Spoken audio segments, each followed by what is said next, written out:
Whew. It was a hot day today, so I didn't announce I was gonna go on, but I kind of figured I don't know. Sometimes I just feel like going live and see how everybody's doing, see how morale is, see how you're feeling. I don't know, kind of just doing this on a whim, and maybe if there's any subjects we can talk about, great. I think I know a big one, but I hate beating a dead horse. Hey Tariq, what's up, man? What's up, Spider-Man? Glad you're here. So I'm exhausted.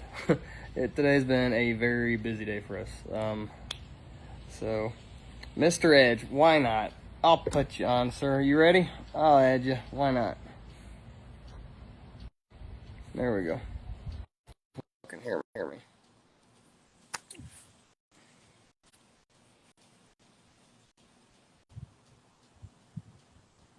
I sent you the invite, sir, so that's why I like doing these. You just never know. Are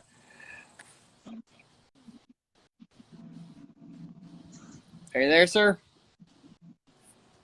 Yes. All right. How's it going? Good. What's going on?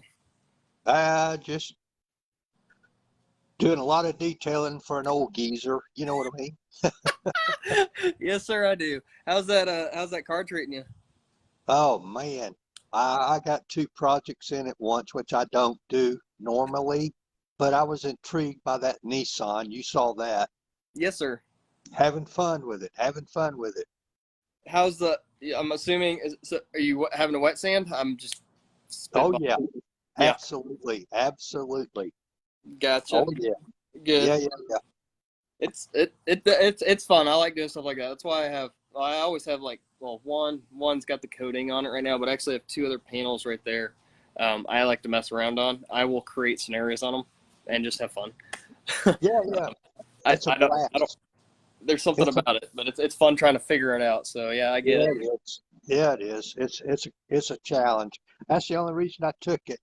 Yeah, Initially, I told her just to take it to the body shop, have it repainted. yeah. Well, I'm kind of actually glad you asked to get on because I don't know. I always like doing these on a whim because that's just my personality. I just Yeah, like. yeah. So you tell me this: what's been one of the hardest years you've ever had to go through?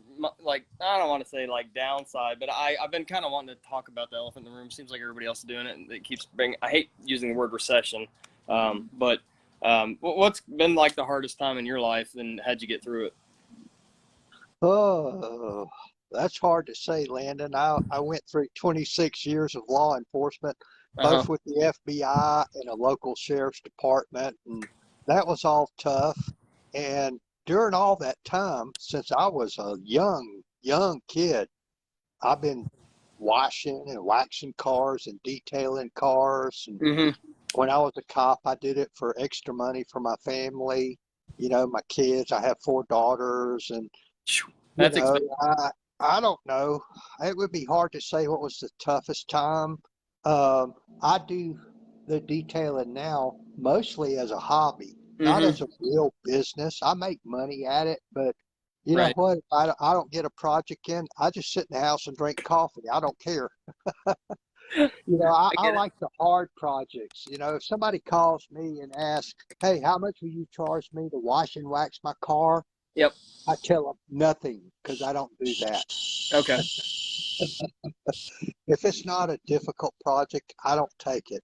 I Okay. have the luxury of turning down jobs Okay. because I've got my retirement and all that. So Yes, if sir. I never detail another car, I'm lucky enough that I don't need to. But Right. at 69 years old, pacemaker and all that, 69 young. I just enjoy it. It's more of a hobby to me than it is a business. Mm-hmm. But I just enjoy doing it, and it keeps me fit. Mm-hmm. It's it's hard work. It's hard work. It's a beating. It is a whoop. Especially in this heat. Holy Yes. cow, man! What? Well, okay, let me rephrase the question then. If you had to give yourself advice to somebody starting out, just say they decide either had to quit their job or they got laid off during like right now and detailing the only thing they got. What are some tips you would give them? You know what? You're going to have to work hard. Hmm. It's going to be work, but just grind away and do your very best every single time. Every single time. I Hmm. never cut corners. I never get in a hurry.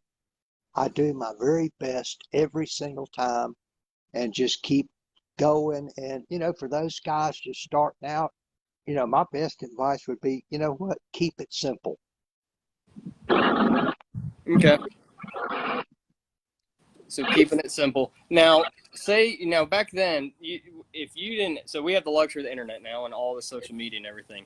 How did everybody go about I know because my mom and dad made me learn how to do it through a phone book, and I had to knock on doors to get like raffle tickets, to get my baseball gear, to get my bats, to get my bat bag, to get my helmet.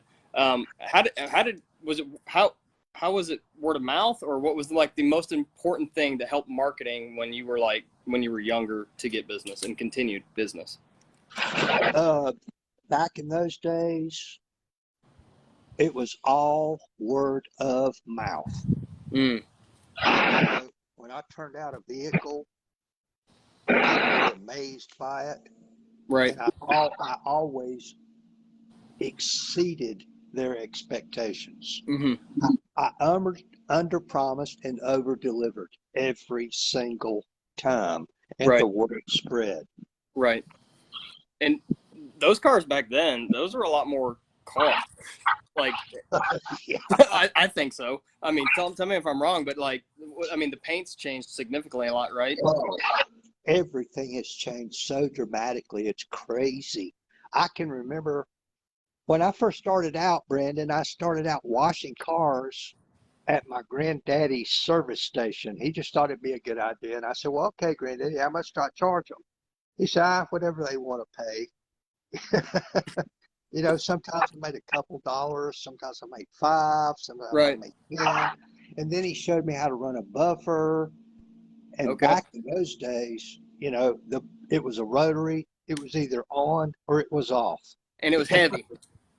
And it was, I think, was heavier than I was. I was like 8 years old, and I think that buffer weighed more than me, and it would jerk me around. But his service station, small town Georgia, um, it was as much a social gathering as it was a service station. Mm. A lot of people just came there and hung out for hours, and everybody would sit around shooting the breeze. So people to watch Probably, you work then. yeah, drinking whiskey.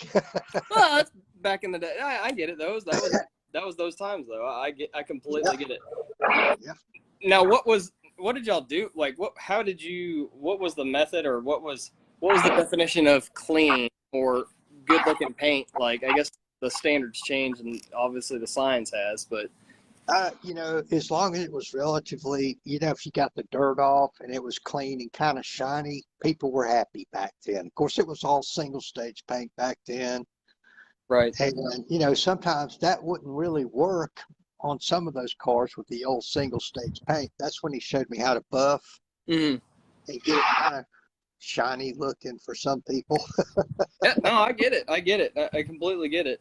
But I mean, they were just a lot more car, and they had more chrome. I mean, my dad had a Buick Special. That's one car I remember he had, and that thing was a boat.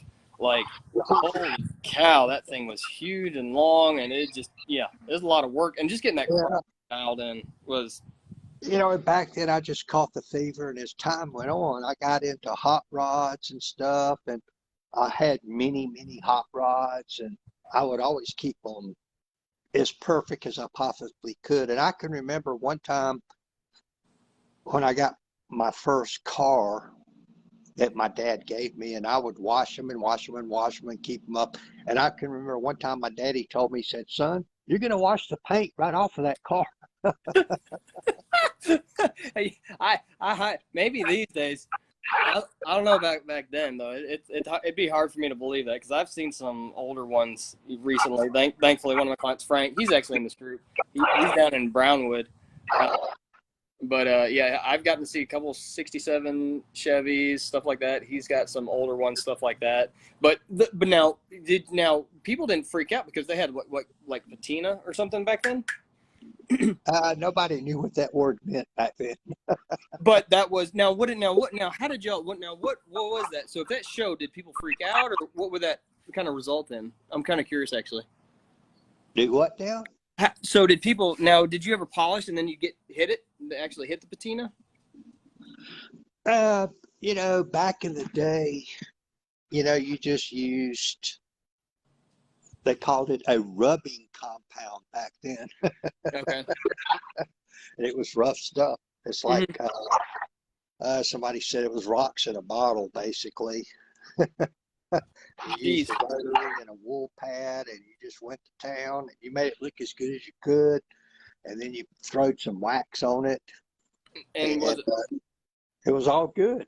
was it Mothers or what was the big ones that everybody was using? McGuire's Turtle Wax? Or Turtle wax. Turtle Wax was the stuff back then? That was the big thing back in the day. Yeah.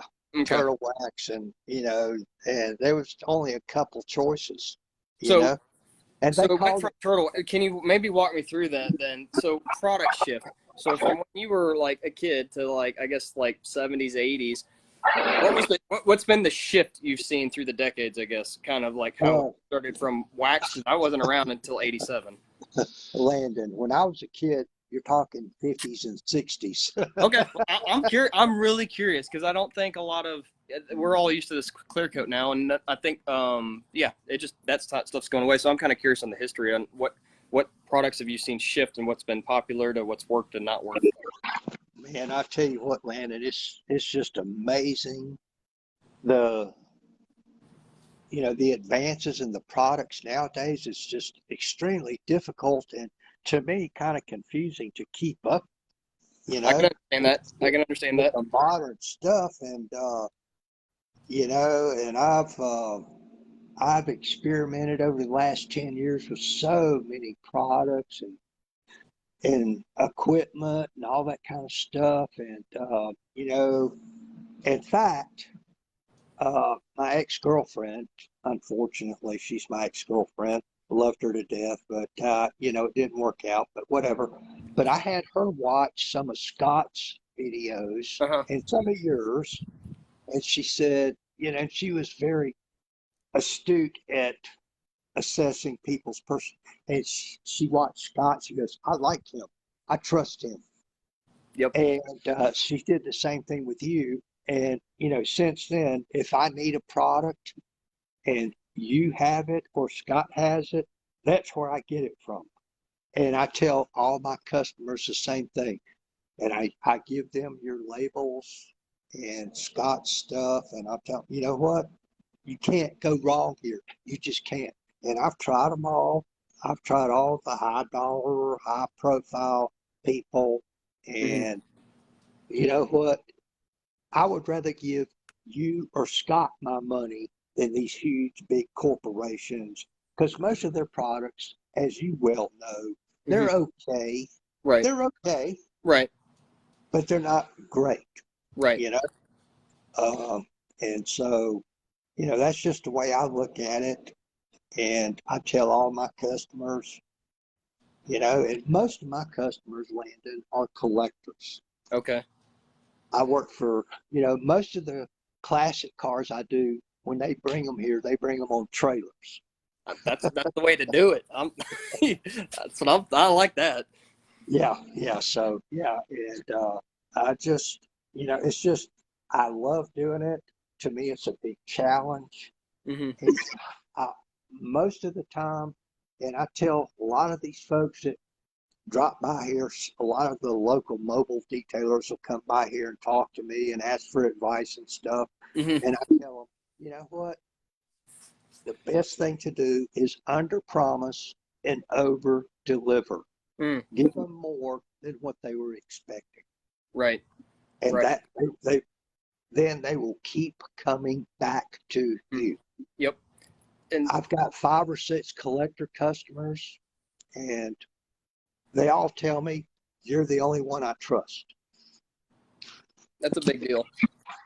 And I think that's a big part of, if you can make every customer trust you Hmm. and don't bullshit them, don't hand them a bunch of crap and Right. talk to them with all this crazy stuff and blah, blah, blah. Just hand it to them straight. Right. Yep. It's like this lady on this old Nissan I'm working on. I told her, I said, you'd be way better off just going and having it repainted. Shot her straight. Yeah. I don't know what I can do for you. Right. But you know what?